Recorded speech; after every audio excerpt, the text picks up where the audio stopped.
በተለያዩ የማህበራዊ ትስስር ገጾች የሚሰራጩና የእስልምናን መልካም እሴቶች እንዲሁም ደግሞ የነብዩ መሐመድን ክብር የሚዳፈሩ መልእክቶችን የሚያሰራጩ አካላት በሕግ እንዲጠየቁ እንደሚሰራ የኢትዮጵያ እስልምና ጉዳዮች ጠቅላይ ምክር ቤት ትላንት ባወጣው መግለጫ አሳውቆ እንደነበር ይታወሳል። ይህንኑ ጉዳይ ተከትሎ የኢትዮጵያ የሃይማኖት ተቋማት ጉባኤም ዛሬ መግለጫ ሰጥቶ የነበረ ሲሆን ሀሳብን በነጻነት የመግለጽ መብት አንዱ የሌላውን ሃይማኖት ለመስደብና ለማዋረድ ጥቅም ላይ ሊውል አይገባውም ብሏል። ጉባኤው ከሰሞኑ በሁለት ታላላቅ ሃይማኖቶች የተቀደሰ የጾምና የጸሎት ወቅት ከመንፈሳዊና ሃይማኖታዊ እሴቶች ጋር በማይሄድ መልኩ በማህበራዊ ሚዲያው እየተሰራጨ ያለውን ሀሳብ አወግዛለሁም ብሏል። እና አብደታ መግለጫውን ተከታትላ ተከታዩን ዝርዝር ዘገባ አሰናድታለች። ወደዛው እንለፍ።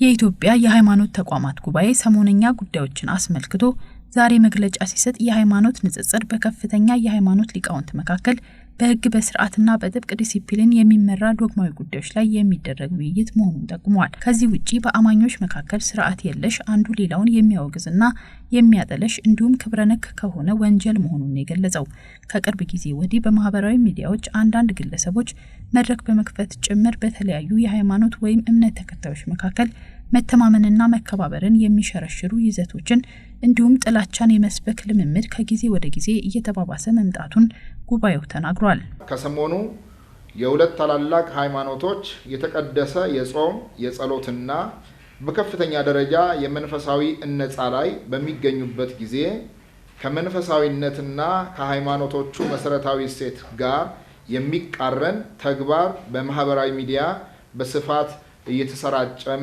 ይገኛል። በተለይ አንዳንድ የኦርቶዶክስ ክርስትና አማኝ ነን የሚሉ ግለሰቦች የእስልምናን ሃይማኖት ነብይ በሆኑት በነብዩ መሐመድ የአላህ እዝነትና ሰላም በሳቸው ላይ ይሁንና ላይ ድፍረትን የተሞላ ክብረነክ ጽያፍ ንግግር ሲያደርጉ ታይተዋል። ይህም ሙስሊሙን ወገን ብቻ ሳይሆን ሰላም ወዳዱን መላው የሀገራችንን ወገን ሁሉ አሳዝኗል።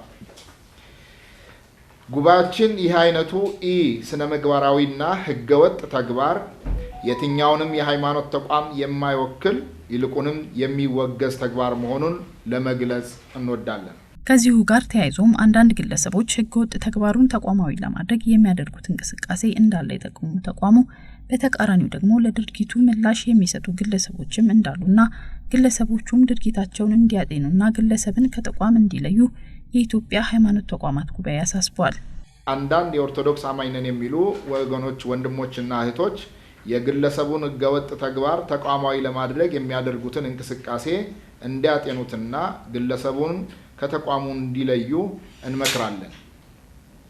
በአንጻሩ አንዳንድ ሙስሊም ነን የሚሉ ግለሰቦች ተደፈርን በሚል ስሜት የክርስትና አስተምሮንና የኢየሱስ ክርስቶስን ለስም አጠራሩ ክብር ይግባውና ክብርን የሚነቅፍና የሚያጠለሽ መላውን ክርስትና የሚያዋርድ መልኩ ምላሽ ሲሰጡ እና ድርጊቱን በፈጸመው ግለሰብ ላይ የደቦ ፍርድ ሲያስተላልፉ ይታያሉ።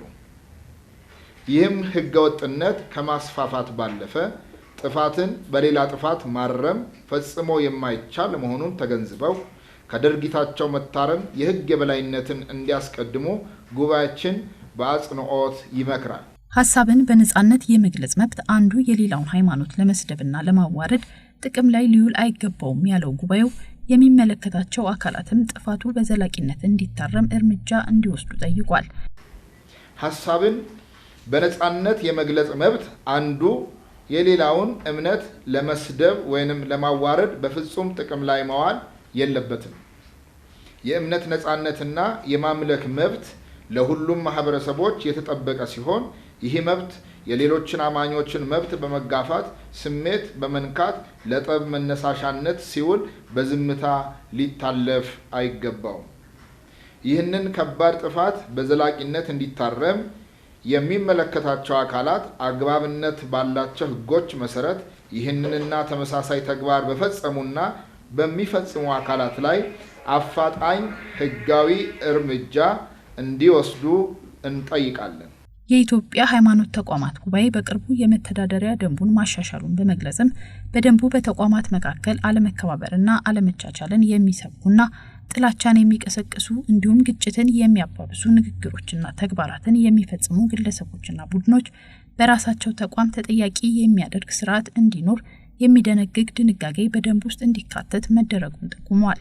ችግሩ እየተባባሰ በመምጣቱን በዘላቂነት ለመፍታት ከአባል የሃይማኖት ተቋማት የሚወከሉ የህግ ባለሙያዎች የሚካተቱበት የተከላካይ ግብረ ኃይል አደረጃጀት በጊዜያዊነትና በቋሚነት በማደራጀት የቅድመ መከላከል ስራዎች ለመስራት መዘጋጀቱን ተናግሯል።